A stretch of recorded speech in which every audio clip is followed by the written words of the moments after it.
I'm Callum Smith in for Todd Battis. It's Tuesday, December 23rd. This is CTV News at 6. Tonight, Nova Scotia Power calls its cyber attack response effective, timely, and highly coordinated. A new report suggests holiday shopping spending has increased in this country.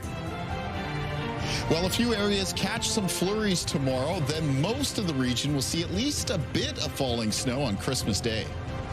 Live from our Maritimes News Center, this is CTV News at 6. Here is Callum Smith. Good evening. Nova Scotia Power says it handled last spring's cyber attack effectively. A newly filed, heavily redacted report to the Nova Scotia Energy Board claims the utility acted quickly and appropriately. CTV's Hafsa Arif is with us with the details. What can you tell us? So Nova Scotia Power filed its full incident report with the Energy Board just before the end of the year deadline. But as you mentioned, Callum, the public is only seeing a redacted version.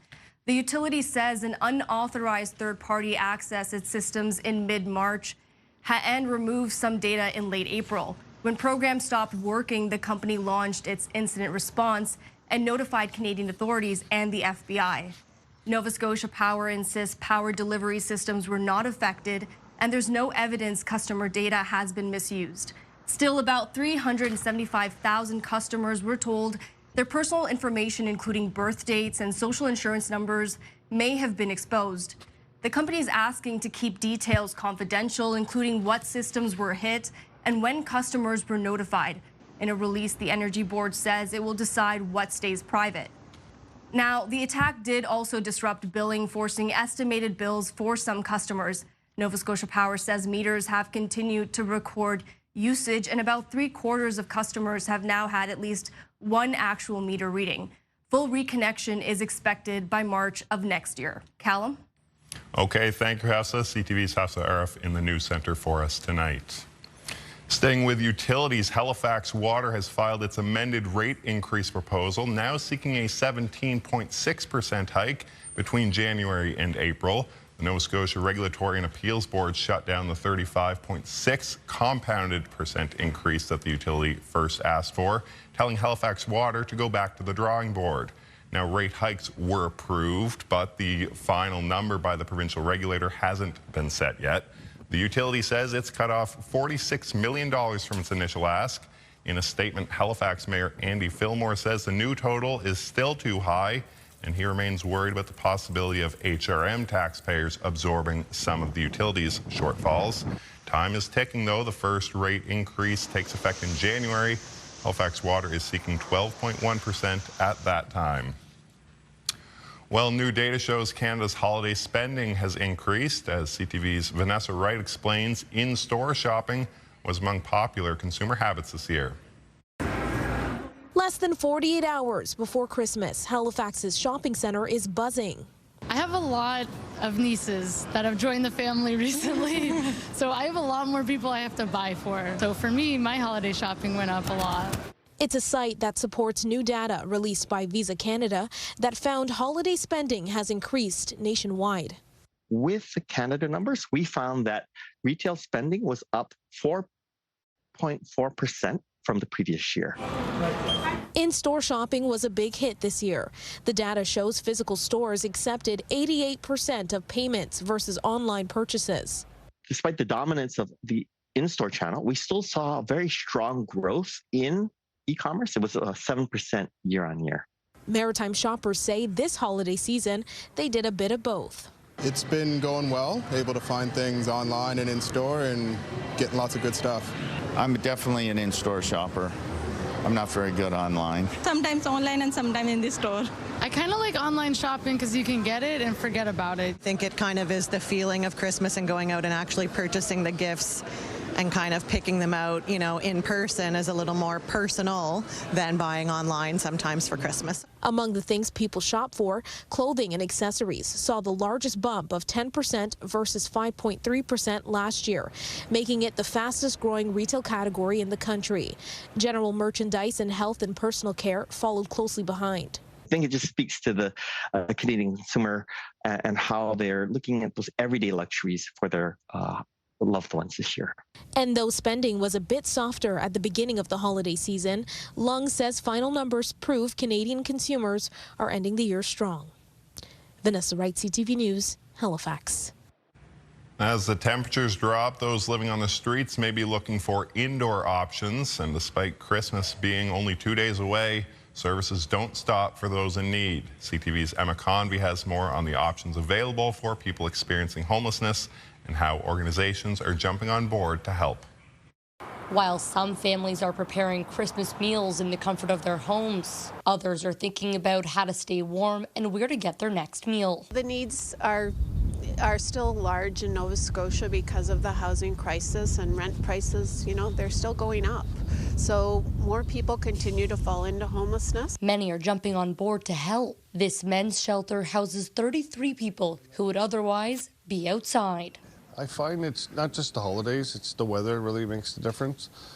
But with the holidays, it just brings more people in need because they don't have that home to celebrate Christmas. At Brunswick Street Mission, their services are in high demand. Recently, they've seen their numbers increase from 40 to 45 households a day to 50 and 55. Tomorrow from 9:30 to 2:30. We also have breakfast in the morning tomorrow from 7 to 8:30, and then we're closed on Christmas and Boxing Day to give my staff a much-needed break, but we're open between Christmas and New Year's. Despite a smaller team working over the holidays, Halifax will still have people available. We know where people are living in the designated encampments, and also some of the sites that we know where people are living rough, and we'll check in.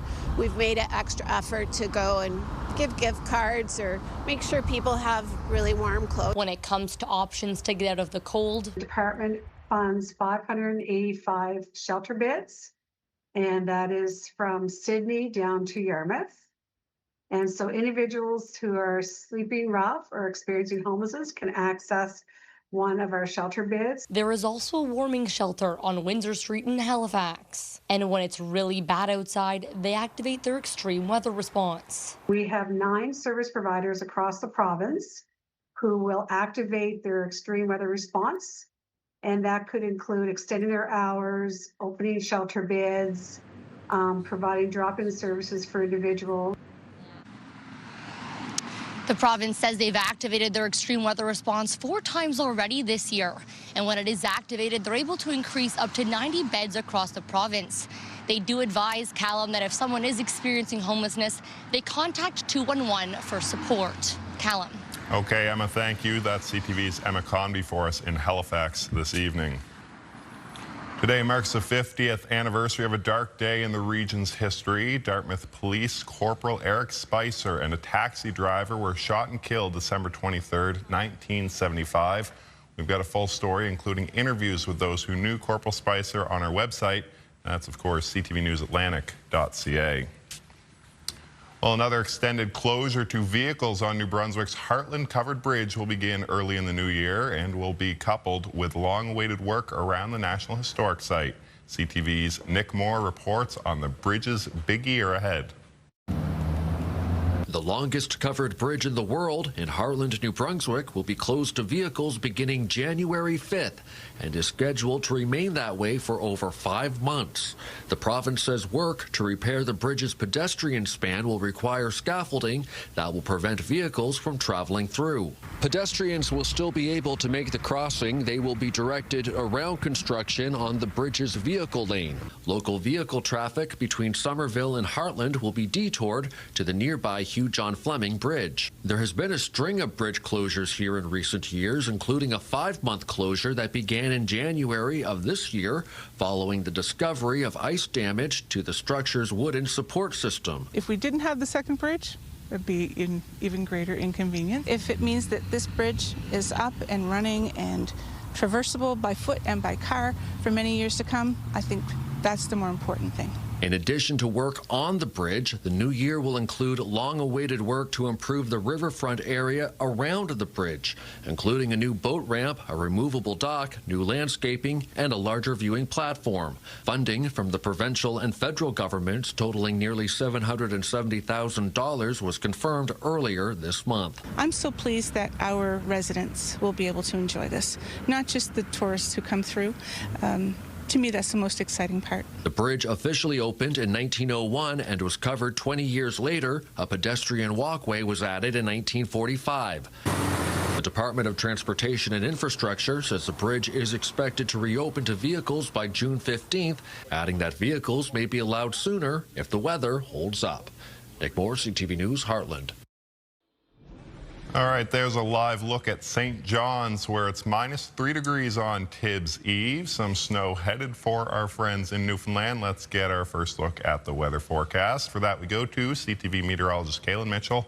Kaylin, the clock's ticking for the holidays. What's coming up? Yeah, just a note for our friends in Newfoundland. They're going to have a little bit of a rough go at times over the holiday season. 2 storm systems expected to impact the province. The first actually arriving on Christmas Day. It's a little low pressure system that is moving to the south and east of the Maritimes. We head through tonight and tomorrow, and then it picks up in intensity and goes on to Newfoundland. There's already some winter storm watches posted ahead of that storm, and then another storm system looks like it'll arrive on the 27th. Taking a look at what's going on as far as conditions go in the Maritimes this evening and tonight, temperatures do continue to fall quite quickly for parts of the region this evening, especially up around northern areas of New Brunswick, where we've got some -16s showing up, including around Edmundston as well as Bathurst.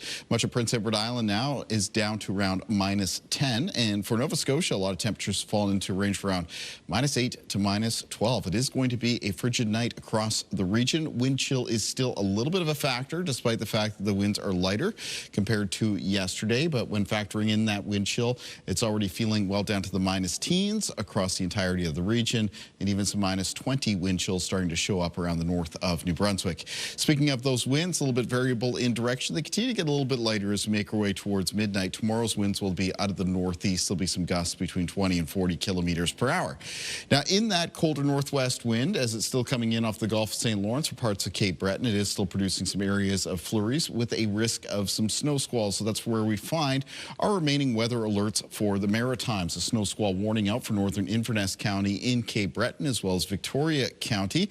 There is an automated weather station at North Mountain that's up in the Cape Breton Highlands. It's reported, at least from its snow on ground measurements, about 15 centimeters of fresh snow. But there was also a volunteer report from Middle River in Cape Breton earlier this morning that had around 19 centimeters of snow. Remember, that report came from this morning. There may have been additional snowfall amounts in that area throughout the day.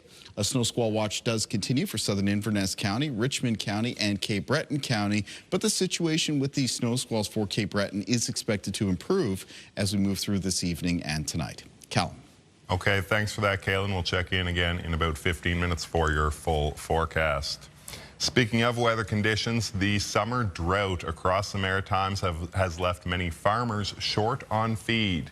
It's now raising concerns not only about animal welfare, but food prices and farmers' mental health. CTV's Josh Smith reports. On a frigid morning in Oxford, Nova Scotia, RJ and Jennifer Dillman are already at work on their dairy farm. But there's more than the usual worry on their minds. The long summer drought has left them short on feed they rely on to help keep their 170 Jersey cows healthy and productive for the winter. We sell, say, 200 bales, round bales a year. This year we were about 200 bales short, so about 400 bales swing. Bales weigh about 750 kgs, 3/4 of a ton, so that's significant for our farm here. This farm usually has 4 average cuts a season. This year, only 1. And Dillman says they can't cheap out on cattle food. You can't get great milk production out of poorer feed.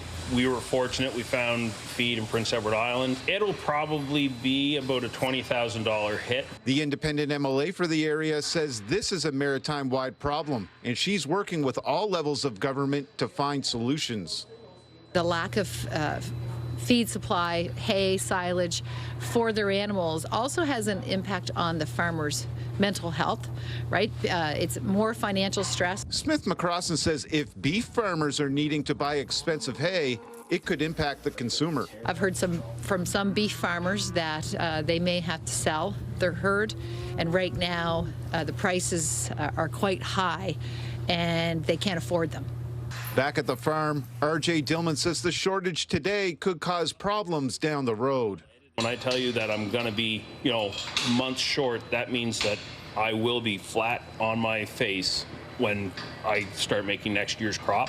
So when you do that perpetually year after year, it will be very difficult to dig out of. For now, they'll do what farmers do and adapt, but they say they can only do that for so long.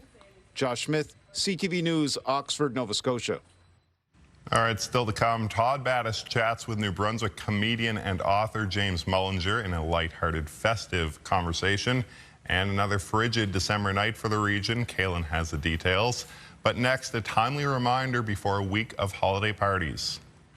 Taking a ride share or taxi, staying over, having a sober driver. There's so many different ways to get home safely.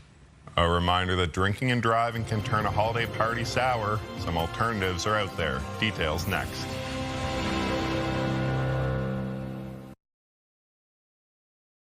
Get the Maritime's top stories, breaking news alerts, and watch live. Download the CTV News app.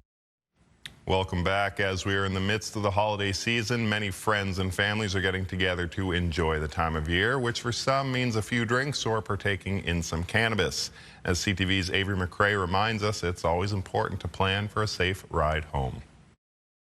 As friends and family gather to celebrate the holiday season, drinks will be poured. And if you're thinking about getting behind the wheel after enjoying some substances, think again. We know so many families who at this time of year particularly are feeling the loss of someone that they've loved. Mad Canada CEO Steve Sullivan admits impaired-related accidents actually dropped this time of year, which he believes is a result of public messaging from the organization and local police forces. Over this past weekend during a ride program, Fredericton police caught 10 impaired drivers over a span of just 36 hours. The easiest thing for people to do if they are going to be consuming alcohol and/or drugs is just plan ahead. So whatever your plan looks like, whether that's public transportation or taking a ride share or taxi, staying over, having a sober driver, there's so many different ways to get home safely. The rideshare program You Ride, which operates in St. John, Greater Moncton, Fredericton, and Charlottetown, is offering people 2 free rides up to $25 each to ensure they safely get to and from their destination on Christmas Day. It does impact real people, and those consequences are felt every day, but certainly this time of year, it's certainly much more prevalent. Steve Sullivan points out how it's not just the night of you have to worry about sober driving, but also the next morning. He notes how alcohol can take a long time to work its way through someone. And while you may feel fine when you wake up, a breathalyzer could tell a different story. Avery McRae, CTV News, St. John. Okay, thanks for that, Avery. Coming up next, who could be in for some Christmas snow in the Maritimes? Our region. Kaylin has the details on where and how much next.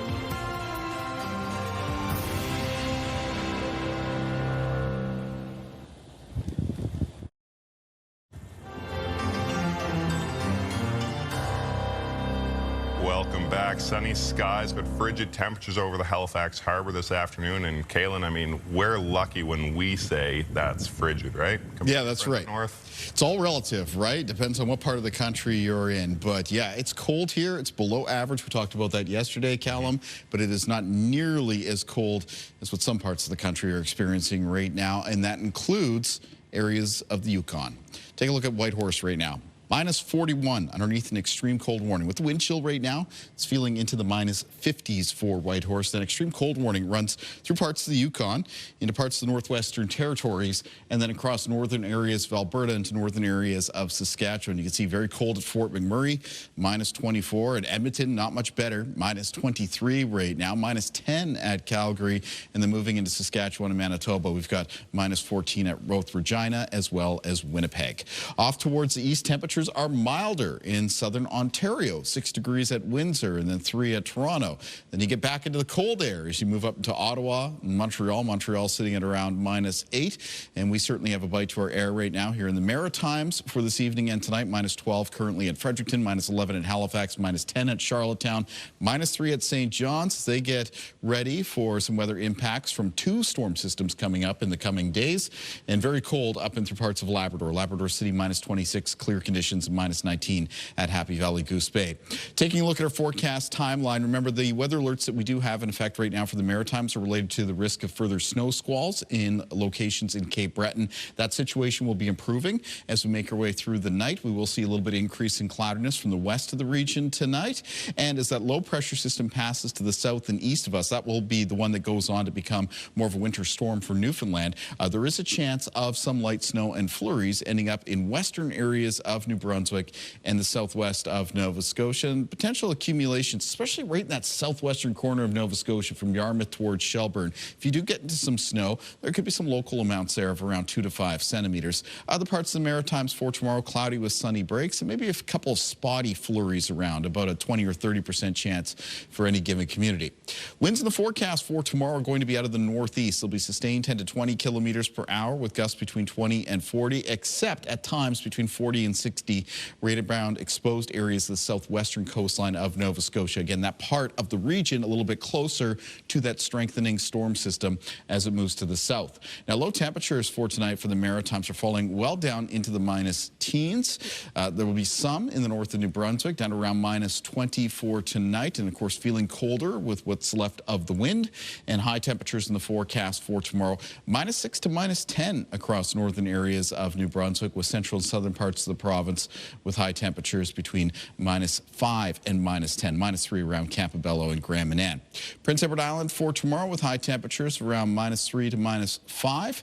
For Cape Breton tomorrow, it's high temperatures around -3 to -5 as well, and then between -2 and -4 for both the eastern shore and north shore of Nova Scotia. Northern and central parts of the province with high temperatures between -3 and -5. And in the Annapolis Valley, it's highs for around -4 on Wednesday, and on the south shore of Nova Scotia between -2 and -4. Remember to watch for that snow, again, between the Yarmouth and Shelburne areas. Now, speaking of snow and flurries, another low pressure system coming across the Maritimes on Thursday, so that's Christmas Day. Looks like it's going to be bringing snow and flurries a little bit more widespread, and the potential for some snowfall amounts on Christmas Day of 5 to 10 centimeters around western areas of New Brunswick and parts of the southwest of Nova Scotia. Other parts of the region, trace amounts up to around a few centimeters locally. So that's something to watch for the Thursday forecast. And behind that's cold for New Brunswick through the upcoming weekend. A chance of flurries on Sunday. Snow possible on Monday of next week, followed by a chance of flurries on Tuesday. For Nova Scotia and the outlook, again, some areas of snow and flurries expected on Thursday, Christmas Day. A chance of some further flurries for eastern parts of the province on Friday, North Shore, Cape Breton. Cloudy periods in the forecast for Saturday. Sunday, a mix of sun and cloud. Then a wintry mix of precipitation possible on Monday. Tuesday, a mix of sun and cloud. And for Prince Edward Island and the outlook, it's flurries in the forecast over really the next several days, including into the upcoming weekend. After that, a wintry mix of weather possible on Monday, followed by a mix of sun and cloud on Tuesday of next week. Callum. Okay, thanks very much, Kaylin. We'll check in with you a little later for the wake-up weather. All right, we want to remind you about our year-end web poll. Our newsroom has chosen what we see as the top 8 stories in the region in 2025, and we want to know, what do you think was the top story in the Maritimes this past year? Here are your options: the cost of living, the drought we heard about earlier, homelessness, labor disputes, the missing Sullivan siblings, Nova Scotia Power's cyber breach, trade and U.S. relations, or wildfires. Let us know what you think at ctvnewsatlantic.ca.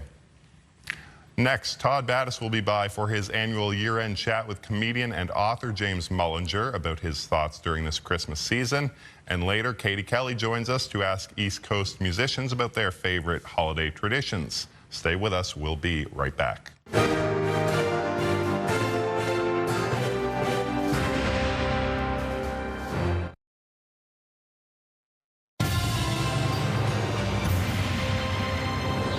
Yes, I've broken out the hot chocolate. It is that time. Once again, Santa is preparing his route, filling his sleigh. We're nearing the big day, so time for us to continue our Christmas tradition and check in with the elf of Rothsay, comedian, actor, publisher, author, bon vivant, James Mullinger. There he is in the beautifully kitted out front room. Nice to see you. How are you, my friend? I am great. It is officially Christmas now. I've been waiting for this moment until I see you, Todd. It's not actually real, but now it is. God bless you, my friend. Until I see the 2 fires in your house, you know, I know it's not Christmas. Look, I want to mention this right away because, you know, let's do a little pushing some business here for you. I mentioned publisher. This is your magazine, the Edit, Maritime Edit. There's a shot of it on the racks now, so to speak. This is your sport and wellness issue. How does a comedian get into what is clearly serious publication business? Well, by having a very smart and intelligent wife who knows how to steer a ship, who knows how to create something beautiful. And to your point, it's on newsstands now. It's issue 35. When we started the magazine, obviously many people said you won't be able to sustain a magazine in Atlantic Canada, and yet it's thriving more than ever, and that's all thanks to my wife. And needless to say, it makes a wonderful stocking stuffer. And the cover is, of course, celebrating the glorious Sail GP, which is taking place next summer on the Halifax waterfront once again. Exactly. So, yes, the big day, as you mentioned, very soon. Is there much to do in the Mullinger home? I mean, the decorating's clearly done. Yes, yet again, I have to pass all the compliments over to my wife. She's done a beautiful job decorating the house, both inside and out. There's not much to do based on the fact that, you know, the kids now being the ages that they're at, 12 and 15, it's kind of, the Christmas lists are a bit less elaborate. It more just says things like stone, hold, card, cash. That basically all they want is cash. They're going to explain that Santa's elves do not print money. So it's an interesting time at this age. Of course, you grew up in the UK. Your children grew up in Canada. Are there any traditions that, I don't know, maybe you would like to have brought over that you just weren't able to, or ones that were perhaps best left behind?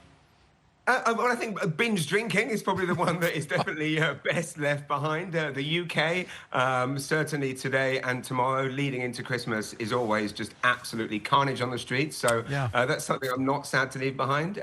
One of the things that I loved most growing up was going to my local church, where I grew up in Maidenhead, and that is a tradition that we've carried on here in Rothesay. And magically and very specially, St. Paul's Church here in Rothesay is almost like spitting image of the church I went to as a child. So for us, the biggest tradition is going there on Christmas Eve with my godson and his family, and doing the most festive thing of all, which is, of course, forcing my children against their will to take part in the nativity play, even though they claim to be far too old for it now. But as I keep telling them, either you do it or I'm doing it, and then you'll really be embarrassed. Right. So they're only too happy to do it once that ultimatum's made, because they've seen Dad on stage. Well, quite. So they humiliated them enough, apparently. And standing still in some solitude doesn't really fit into your playbook, so that would, it would certainly change the nativity, wouldn't it? Absolutely, it would. Me jiggling and shaking around is one thing on stage, and my hands flapping around, but I think no one wants to see that on Christmas Eve. So I think it's one of the things I love so much about going to church, is I can sit on my hands, and it's basically the only time in which my my ADHD isn't running rampant, and I actually just have some calm. Okay, well, let's feed into that right now, and we'll do some quick fire Christmas questions, which I don't believe I've asked you before. So here we go. Favorite Christmas movie?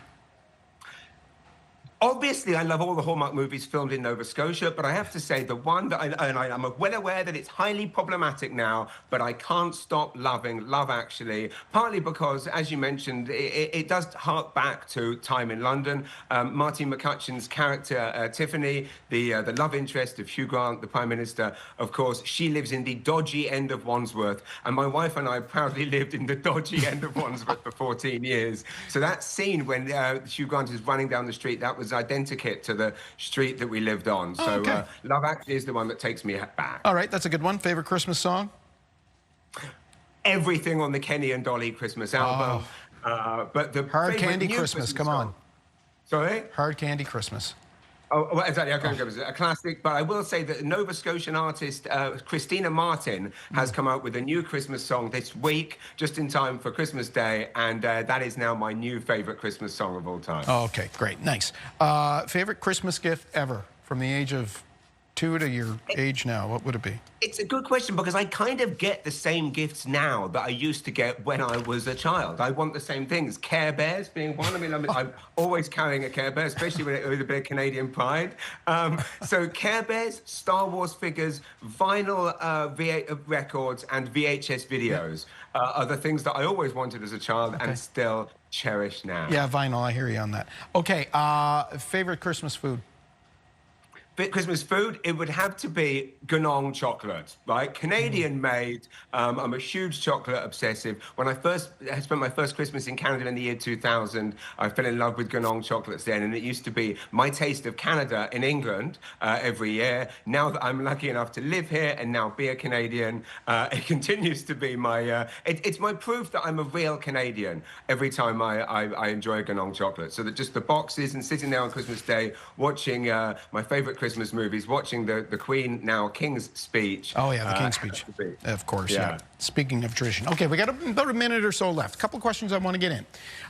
You do a big fundraiser every year in Rothsay. You had a very successful outing this year. In 30 seconds, tell us about it. I think we've got a picture of the check.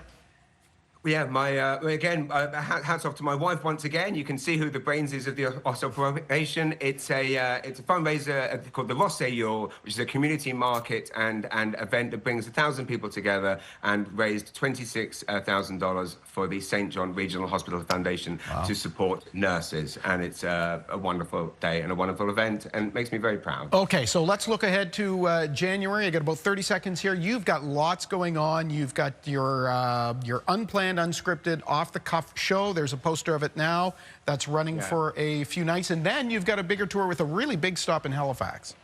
Yep, Rebecca Cohen Theatre filming my brand new stand-up special in the Rebecca Cohen. Always wanted to film one in Halifax. Working with an amazing filmmaker by the name of Chris Kingston of Salt Cinematic. It's going to be globally released and cannot wait to hit the road again. As you know, I don't like to sit still. I don't like to rest. I just had my very last gig of the tour last night, and in basically 10 days I start working on the next show. I wouldn't have it any other way. Oh, and I've got 3 books on the go, which are all coming out next year as well. But hey, who needs sleep? just the 3 books. Exactly, just the 3 books. Well, 2 of them are children's books, co-written with my son. Again, I'm opening the kids into the family business. Yeah. But one thing I learned moving here is that all of us, if we want to live a long, happy, successful life, we all need to be more Canadian. Okay, all right. I see a catchphrase coming on. James Mullinger in Rothsay, thank you very much, my friend. Merry Christmas. We'll talk to you in the new year. Thank you very much, my friend. Love your talk. Cheers. Stay with us. We'll be right back.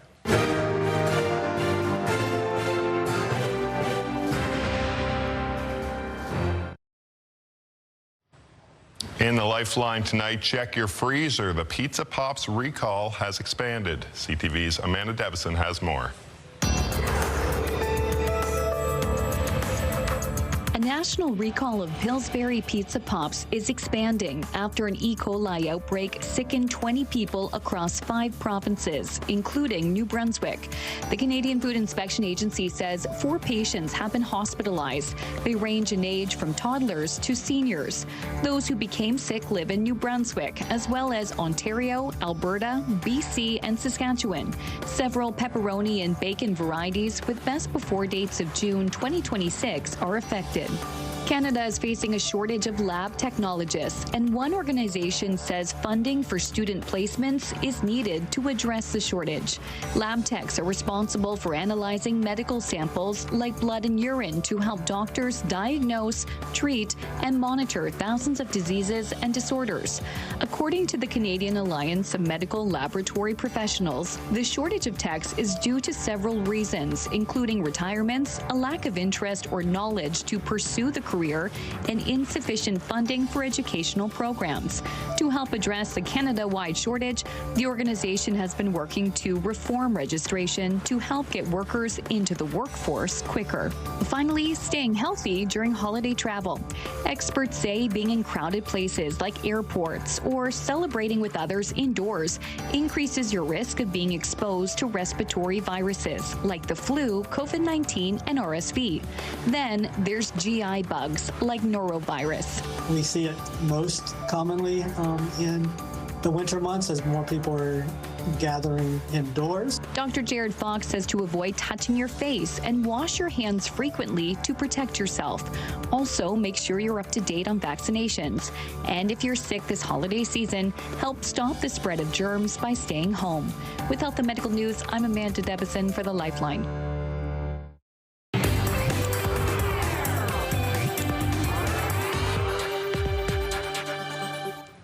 All right, we're on the scene, and I'm thrilled to be on the scene with the one and only Katie Kelly. And tonight, Katie, we're hearing from some incredible artists. That's right, Callum. This group of very talented musicians talk about what they love most about the holidays.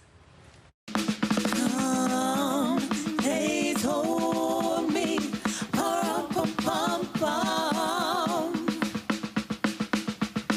a newborn came to see.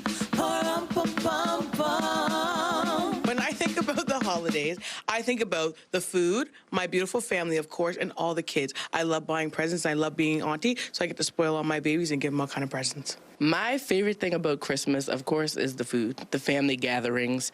We always have a jam session, so we always look forward to that. And honestly, church services. Church is extra on Christmas. Me, I've got the gift that keeps on giving. Another year of Christmas memories with you. I wish you a very Merry Christmas. A very Merry Christmas to you. I grew up with an incredible family, and so I have a lot of happy childhood memories from this time of year. And now I am a mother, so along with my husband, we're trying to make the magic for our own kids.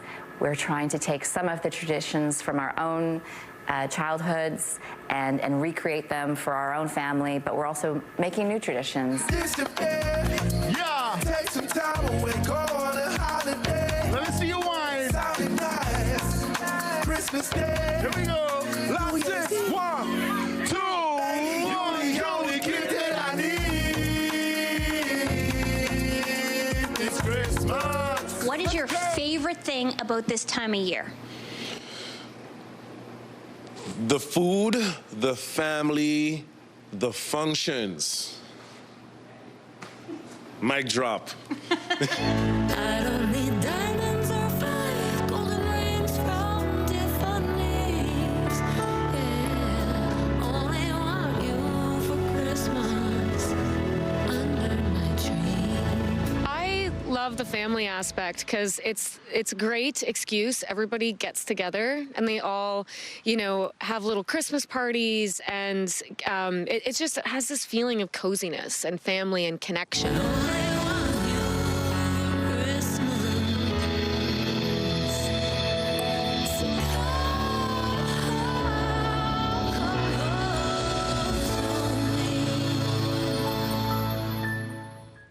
Amazing. So, Callum, I have been doing this little segment every Christmas. I think this is at least 5 or 6 years that nearing Christmas I start asking artists these questions and then putting this little piece together. And it never ceases to amaze me how many artists have Christmas songs or have recorded Christmas songs. Absolutely. Pretty much everyone. Yep. And they're all different, and I love how everybody has their own kind of take and spin.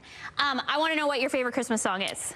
I'll probably go with 2 specifically, and with the first song that was played there, Little Drummer Boy. Yes. That's definitely up there, and Santa Claus Coming to Town, specifically Bruce Springsteen. Yes. What about yourself? Yes. Ooh, it's hard. I have a lot. The first one that comes to mind, of course, I love Justin Bieber's Under the Mistletoe. Yeah. But Classified has a really cool Christmas song, Bells Are Ringing, and I love that one. But it's hard to pick. It really is. Like, you had 2. I could list like 20. Yep, also good. Okay, I also want to know, Callum, since we have you here, what are you doing for Christmas? And what is your answer to that question, I guess? What do you love about the holidays? The downtime, the family time is all great, and thankfully I've got some of that coming up on the horizon. So we're going to start the day, my wife and I, at our place, head to her parents' place, and then down home to Lunenburg to visit my folks. So Excellent. It'll be a jam-packed day, to say the least. What about yourself? Oh, I love all the family and food and all the things that everyone food. does, of course. But also, I love Christmas lights. Yeah. Like, I was just looking at the Jack Montonio's there. It was the backdrop of April Aileen's piece. And I love driving around looking at Christmas lights. It You and I doesn't both. even have to be extravagant. Just a few little lights. They make me feel so good. And I'm looking forward to this year, but also big time next year because it's going to be very different Christmas for us. So I'm really Just a excited for little bit. next year as well. Just yes. a little bit, hey? Yes. Well, happy holidays, Callum. To you as well. To you as well. Thank you so much, Katie, and stay with us. We'll be right back with our business report. Mornings with Aaron and Peter. From our family to yours, Move family. Happy holidays and all the best in the new year. We're really looking forward to spending 2026 with you. We love you, Move family. We'll see you in January. Welcome back on the markets. The Dow ended the day up 79 points. Real gross domestic product decreased a little bit in October with a drop in manufacturing driving the decline. BNN Bloomberg's Marilla Fernandez has more. Statistics Canada reported growth in manufacturing in September ahead of this fallback in October. This was the steepest decline since December 2022. Machinery production was down close to 7%. Wood manufacturing dropped over 7%. Washington has a tariff on furniture and wood products like cabinetry that come from Canada. That's dragging the sector down. And a strike by Canada Post workers also hit service industries. Here are the closing numbers for the day. The Canadian dollar is up over 73 cents. West Texas Intermediate is up to 58.38. Western Canadian Select is up over $1 to 44.66. And the TSX gained another 58 points for another record close, ending the day at 32,058. Those are your business headlines. I'm Marilla Fernandez. Okay, thank you so much. Let's go now to Kaylin on the weather deck. Kaylin, how's it? How you doing outside? I'm doing all right, Callum, but it is another icy feeling evening out here on the weather deck. And speaking of icy, that takes us to our viewer picture for tonight. And this is showing some ice developing along the banks of the Shubenacadie River near Horn Settlement in Nova Scotia. We've certainly had temperatures cold enough for that through the first part of this week. I want to thank Glenn Banfield very much for sharing this picture, and Merry Christmas, Happy Holidays, Glenn. Horn Settlement for tomorrow, another very cold day. I mean, start of the day, morning temperatures be down in the minus teens, and then in the afternoon, the high temperature will be around -5 with a mix of sun and cloud. Day planner for tomorrow around the Maritime region. We do start off with temperatures several degrees below the freezing mark or down into the minus teens. There is a chance of some lighter snow or some flurries brushing the westernmost areas of New Brunswick tonight and early tomorrow morning, and same thing goes for that southwestern corner of Nova Scotia as the low pressure system moves past. For the afternoon, mostly cloudy with sunny breaks around the Maritimes. It's going to be cold. Might be a couple isolated flurries around, 20-30% chance of a flurry, and northeast winds that'll have some gusts between 20 and 40 kilometers per hour. Callum. Okay, thank you so much, Kaylin. Finally, tonight for many households, it's been a hard year, and Christmas might be more modest for some. One PEI family is refusing to scale back their annual tradition, supporting people who are homeless. For 7 years, they've been filling stockings with essentials and handing them out around the holiday season. CTV's Maria Saru takes us inside their preparations. In Andrea Donaldson's living room, the holiday season starts with stuffing stockings full of necessities. They won't hang in her house. Instead, they'll be handed out to people who are homeless. Donaldson's been doing this for 7 years, inspired by her own personal experience. This lady, she was giving out stockings to the unhoused. I was one of the recipients, and that always stuck with me. It made me feel like, loved and unforgotten. Now, that's how she wants others to feel. Gloves, hats. And her children play a big part. Donaldson says it teaches them to love others, and the kids say they have other reasons too. Because she's my prettiest mama. Like other families across the country, this Christmas will be smaller at the Donaldsons' house with fewer gifts under the tree. I had to actually, tell them, this year's going to look a little different, but they still have gifts, so. But there are many more stockings, with at least 50 going out this year, thanks to families, businesses, and organizations that donated, like the Village in Summerside. There's a high risk involved with sleeping outside during the winter months, obviously. We've seen a lot of frostbite situations happen. We've seen people's health decline rapidly. The stockings are filled with hand warmers, hats, hygienic products, treats, and much more. The stockings will be distributed around Christmas Day across Montague and Charlottetown, with whatever's left over dropped off at homes across the island. Maria Sru, CTV News, Murray Harbor. Okay, that is our look at the day here at home. I'll be back again here at 11:30 and tomorrow night at 6. And of course, ctvnewsatlantic.ca has updates anytime. I'm Callum Smith. Have a good night.